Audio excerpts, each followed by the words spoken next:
नमस्कार मित्रों, संसार मानस पर आप सभी लोगों का बहुत बहुत स्वागत है।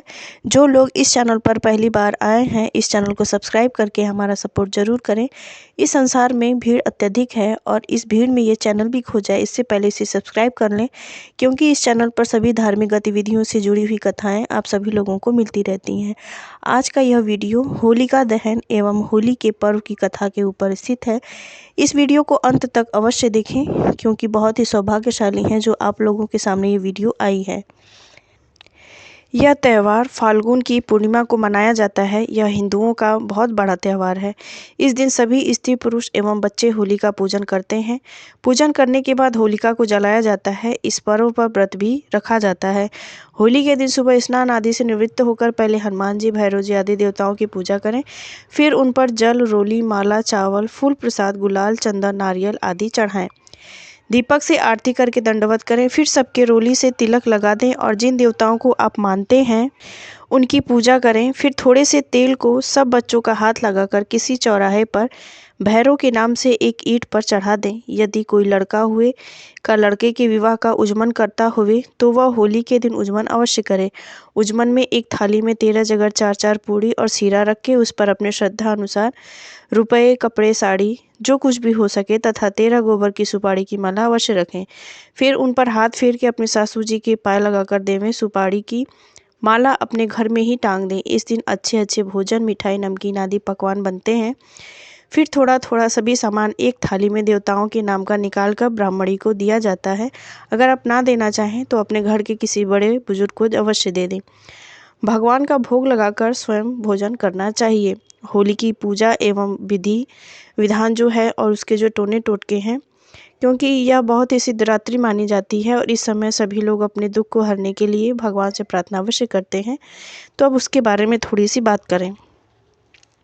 पहले ज़मीन पर थोड़े गोबर और जल से चौका लगा लेवें। चौका लगाने के बाद एक सीधी लकड़ी डंडे के चारों तरफ, जिसमें गुलड़ी या बड़ा कुल्ला की जो माला होती है उसे लगा दें। उन मालाओं के आसपास गोबर की ढाल, तलवार, खिलौना आदि रख दें। जो पूजन का समय नियत हो उस समय जल, मोली, रोली, चावल, फूल, गुलाल, गुड़ आदि से पूजन करने के बाद ढाल और तलवार अपने घर में रख लें। जो उसके बाद आप पितर जी, हनुमान जी, शीतला माता तथा घर के नाम के उठाकर अलग रख दें। यदि आपके यहाँ घर में होली ना जलती हो तो सब ओर से यदि होली घर में ही जलाते हो तो एक माला ऊख, पूजा की समस्त सामग्री, कच्चे सूत की कुकड़ी, जल का लोटा, नारियल, जो कुछ भी हो, जो जहाँ शहर की होली जिस स्थान पर जलती हो वहाँ ले जाएं। वहाँ जाकर डंडी होली का पूजन करें। ऊख घर वापस ले आएं। यदि घर पर होली जलाएं तो गांव या शहर वाली होली में ही से किसी अग्नि लाकर घर की होली जला लें। फिर घर आकर पुरुष अपने घर की होली पूजन करने के बाद जलाएं। घर की होली में अग्नि लगाते ही उस डंडा या लकड़ी को बाहर निकाल लें। इस डंडे को भक्त प्रहलाद मानते हैं। स्त्रियां होली जलते ही 1 घंटी से 7 बार जल का अर्घ देकर रोली चावल चढ़ाएं। फिर होली के गीत या बधावे गाएं। पुरुष घर की होली में बूट और जौ की बाल, पापड़ आदि भूनकर तथा उन्हें बांटकर खाते हैं। बहुत जगह ऐसी प्रथा है, तो आप भी करना चाहें तो कर सकते हैं। ध्यान रहे कि जिस लड़की का विवाह जिस साल हुआ हो वह उस साल अपने ससुराल की जलती हुई होली ना देखे। यदि हो सके तो अपने मायके चली जाए, क्योंकि यह तो हमारे समाज की बहुत पुरानी मान्यता भी है। अब आते हैं इस वीडियो के सबसे प्रमुख भाग पर, जो कि होलिका पर्व की कहानी पे स्थित है। एक समय की बात है, हमारे आर्यावर्त में एक हिरण्यकशिपु नाम का राक्षस राज्य करता था। उसके एक पुत्र था जिसका नाम प्रहलाद था। प्रहलाद भगवान का परम भक्त था, परंतु उसका पिता भगवान को अपना शत्रु मानता था। वह ऐसा इसलिए करता था क्योंकि वह चाहता था कि संसार में चारों तरफ उसकी ही जय जयकार हो और जो संसार में वास करने वाले लोग हैं वह उसे ही भगवान समझकर पूजें। वह अपने राज्य में ईश्वर का नाम लेने तक को मना करता था, क्योंकि वह तो स्वयं सोचता था कि वह भगवान है। लेकिन भगवान का महिमा देखिए, दैवयुग से उसके घर में प्रहलाद जैसे पुत्र का जन्म होता है, परंतु वह अपने पुत्र प्रहलाद को ईश्वर भजन से रोक नहीं पाता है। क्योंकि जब प्रहलाद को होशो हवास होता है, वह जिस गति से बढ़ते हैं उसी गति से उनका भगवान के प्रति समर्पण भाव बढ़ता जाता है और वह भगवान नारायण को सच्चे हृदय से अपने पितृ स्वरूप स्वीकार करके उनका भजन करते रहते हैं। इस पर हिरण्यकशिपु ने प्रहलाद को पहाड़ से गिराया, क्योंकि वह सोचते थे कि इसकी अगर मृत्यु हो जाए तो जो उनके घर में ही उसके प्रति जो विरोध का भाव है वह तो समाप्त हो जाएगा। सर्पों की कोठरी में भी बंद करवा दिया ताकि उसे विषैले सर्प काट के अपने अंदर के सारा विष उसके अंदर उतार दें और उसकी मृत्यु हो जाए। लेकिन ऐसा नहीं हुआ। हाथी के सामने डलवाया कि हाथी के द्वारा कुचल जाने पर उनकी मृत्यु हो जाए, परंतु भक्त का कुछ भी ना हुआ। अंत में हिरण्यकशिपु बोला कि मेरी बहन होलिका है और उसे अग्निदेव से ऐसा वरदान भी प्राप्त है कि वह अगर अग्नि में जाए तो वह अग्नि उसको जलाती नहीं है। यह सोचकर उन्होंने सोचा कि अगर मेरी बहन होलिका प्रहलाद को अपने गोद में लेकर आग में बैठ जाए तो मेरी बहन तो बच जाएगी, लेकिन प्रहलाद को जल जाना पड़ेगा और इस प्रकार उनकी मृत्यु हो जाएगी, जिससे कि मुझे अपयश से शांति मिलेगी। अंत में ऐसा ही होता है। उनकी बहन होलिका को बुलाया जाता है और होलिका प्रहलाद को अपनी गोद में लेकर अग्नि में प्रवेश कर जाती हैं।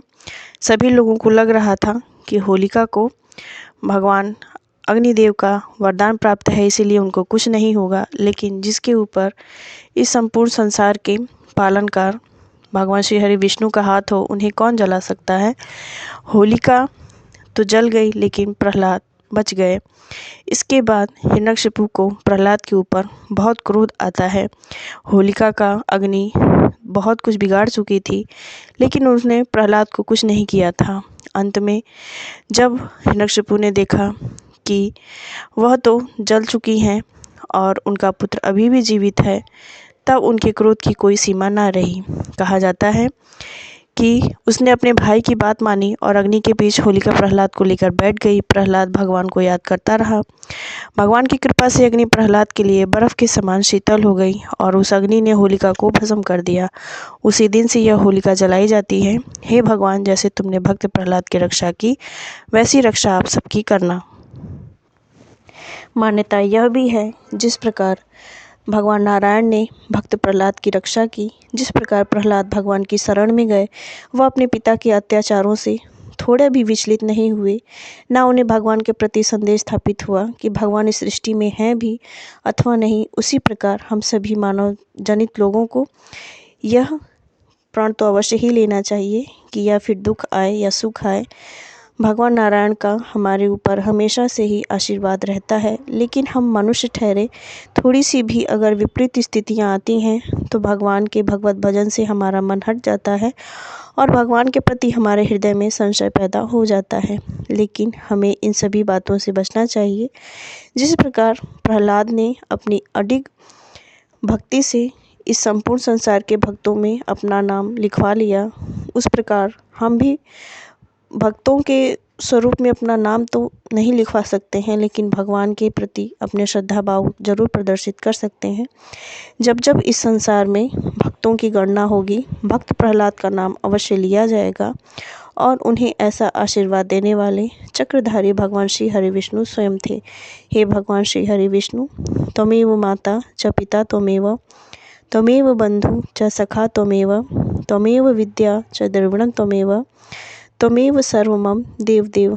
हे प्रभु, हम चाहे जैसे हैं, जो भी हैं, कितनी भी दुराचारी हैं, व्यभिचारी हैं, पापी हैं, कलंकी हैं, जो भी हैं प्रभु, सिर्फ आपके ही हैं। इसीलिए आप ही हमारे सब कुछ हैं।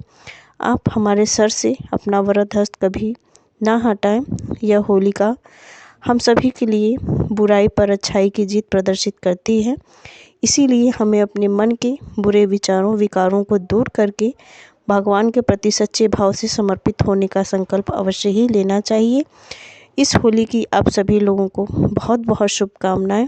और जिस लोगों ने इस चैनल को अपना प्यार दिया है और अपना विश्वास दिखाया है, उन सभी लोगों को भी होलिका की बहुत बहुत शुभकामनाएं और सभी को हैप्पी होली। मिलते हैं अगले वीडियो में।